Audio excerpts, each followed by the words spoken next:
ज्योति steno typing college में आप सभी का स्वागत है बच्चों। ये इंग्लिश 80 WPM डिक्टेशन क्लास है और जो बच्चे इस डिक्टेशन को सुन करके लिख के टाइप करके अपनी एक्यूरेसी जानना चाहते हैं तो वेबसाइट है www.jyotistenottypingcollege.com। इस वेबसाइट पर जा करके आप इस डिक्टेशन को वहाँ टाइप करके अपनी एक्यूरेसी जान सकते हैं और अपनी एक्यूरेसी को सुधार सकते हैं।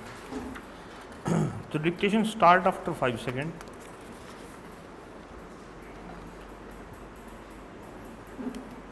The crux of the whole matter, therefore, is the inability on the part of the government to manipulate the prices in a manner whereby it may be possible to achieve crop planning in order to achieve the desired results.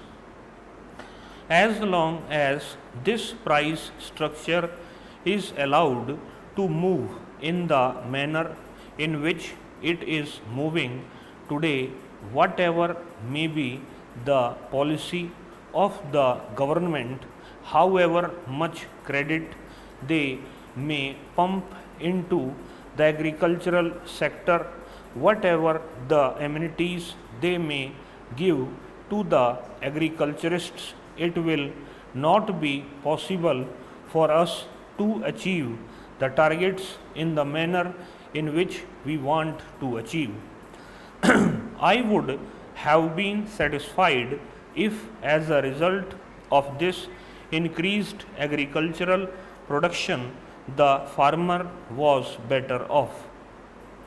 But we find that whenever there is increased production in response to higher prices, the markets slump down so heavily that ultimately the farmer stands to loss instead of to gain.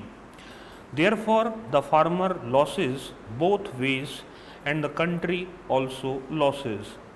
The farmer puts in more money, more resources in the production of crops for which he expects higher returns, and he loses all that money because the prices are not rising to his expectations, and instead the prices fall down rather perceptually, and the country is also losing because there is a very uneven development of agriculture.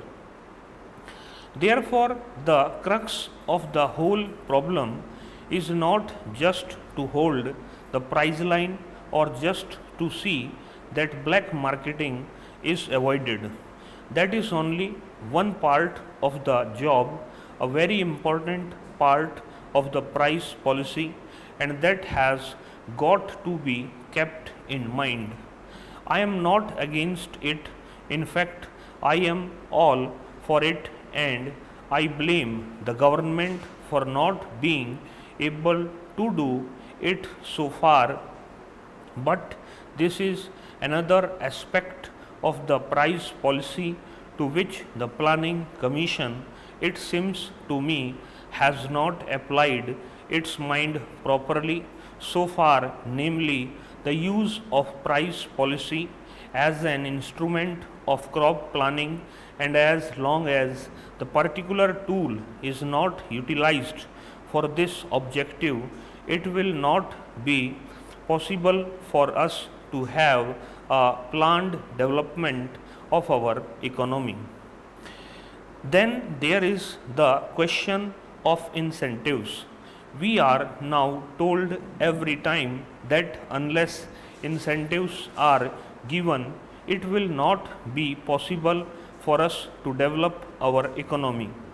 We are hearing daily about our export promotion.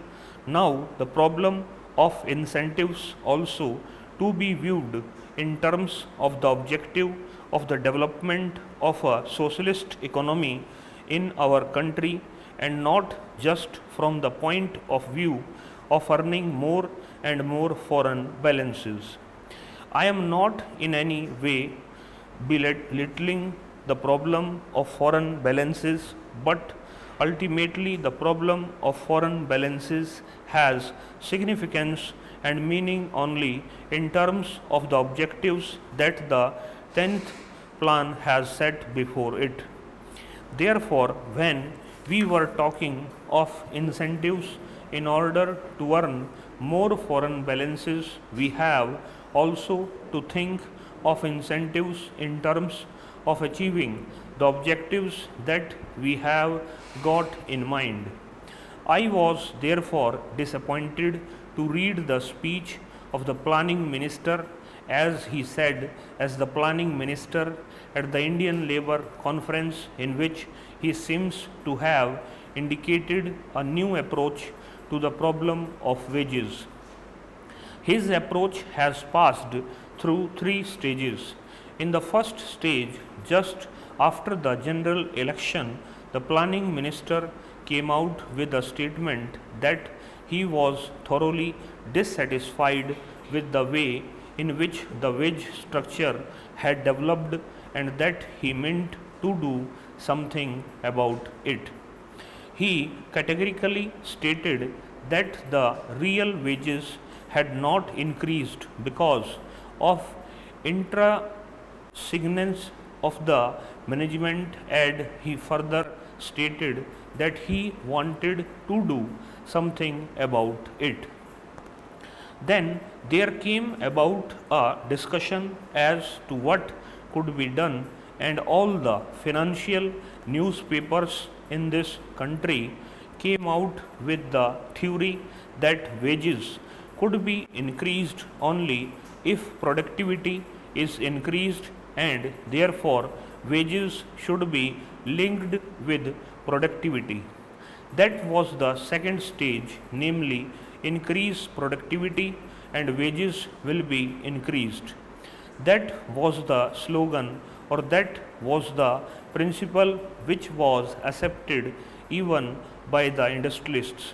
But what do we find in the speech of the planning minister to the Indian Labour Conference? There he says that even if productivity increases, the first charge will be in respect of projects which are meant for further employment creation of more employment opportunities. That means even if productivity increases, it is not that the workers will immediately benefit in terms of higher wages, so that it may be possible for them to improve their standard of living a little bit. Even if productivity rises, the fruits of productivity will go to schemes for creating further employment opportunities in the country. How long are the workers to wait, and what exactly will be the stage at which it can be stated that enough employment opportunities have been created and therefore the stage has come for increased wages?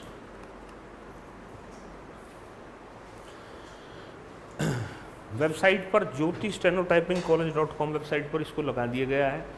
पहले इसको अच्छे से पढ़ेंगे, फिर website पर जा कर के इसको टाइप करेंगे और अपनी एक्यूरेसी को देखेंगे, उसमें जो स्पेलिंग एरर है उस पर काम करेंगे, आउटलाइन एरर है उस पर काम करेंगे और अपनी शॉर्ट हैंड को अच्छा करेंगे। इस क्लास में इतना ही बच्चों, नमस्कार बच्चों।